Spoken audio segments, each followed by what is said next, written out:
Kantor Pelayanan Kekayaan Negara dan Lelang KPKNL Bukit Tinggi mengumumkan capaian dan inovasi terbaru dalam pengelolaan barang milik negara. KPKNL Bukit Tinggi untuk pertama kalinya telah melakukan lelang hak menikmati dengan objek hotel aset milik pemerintah Provinsi Sumatera Barat.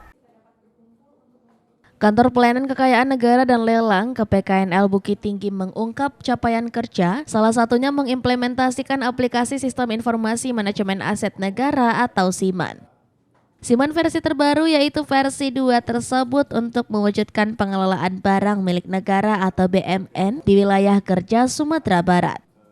Kepala KPKNL Bukit Tinggi Andi Sugiri mengatakan SIMAN versi 2 merupakan perbaikan dari versi sebelumnya untuk mewujudkan pengelolaan barang milik negara yang lebih baik melalui simplifikasi, integrasi, dan digitalisasi proses bisnis.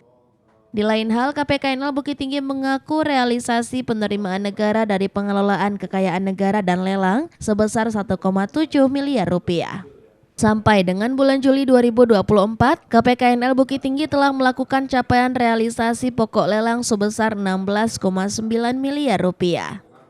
Sementara pada awal Agustus lalu, KPKNL Bukit Tinggi telah melaksanakan lelang hak menikmati untuk yang pertama kalinya. Lelang hak menikmati non-eksekusi barang milik daerah aset Pemprov Sumbar berupa Hotel Triple Tree ex Novotel Lama beserta bangunan, sarana prasarana, peralatan, mesin, furniture kompleks ex Novotel serta Hotel Pavilion Istana Bung Hatta.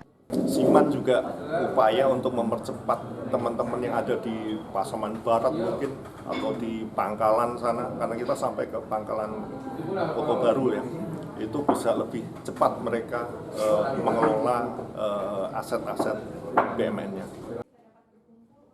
KPKNL Bukit Tinggi selain bekerja sama dengan satuan kerja dalam pelaksanaan lelang juga menggiatkan pelaksanaan lelang UMKM yang ditujukan untuk membantu pemulihan ekonomi bagi pelaku UMKM pasca COVID-19.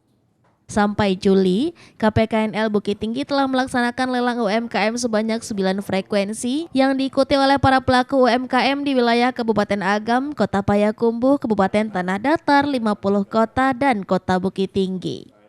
Sementara pada fungsi pelayanan negara tahun ini pemerintah telah meluncurkan Peraturan Menteri Keuangan PMK nomor 30 tahun 2024 yang memberikan kesempatan lebih luas bagi UMKM dan debitur lainnya untuk mendapatkan keringanan hutang. Kalau untuk lelang hak menikmati yang hotel itu pertama kali di KPKNL Bukit Tinggi. Jadi itu proses lelangnya adalah lelang untuk yang dijual, yang kita lelang itu haknya. Jadi hak pengelolaannya atau hak sewanya. Jadi bukan pergantian nama. Jadi beda dengan lelang jual. Jadi untuk prosesnya itu hampir sama dengan lelang pada umumnya atau lelang yang kita laksanakan. Dikembalikan lagi ini barang punya siapa? Apakah BMN atau BMN atau kebetulan kemarin itu kategorinya barang milik daerah karena kepemilikannya itu atas Pemprov BPKAD Provinsi Sumbar. Ada 3 aset itu Hotel Triple Tree ex Novotel, Pavilionnya, dan Balai Sidangnya. Program tersebut dirancang untuk mendukung pemulihan ekonomi nasional dengan memberikan kelonggaran finansial bagi mereka yang terdampak. Dari Bukit Tinggi, Sumatera Barat, Wahyu Sikumbang, iNews melaporkan.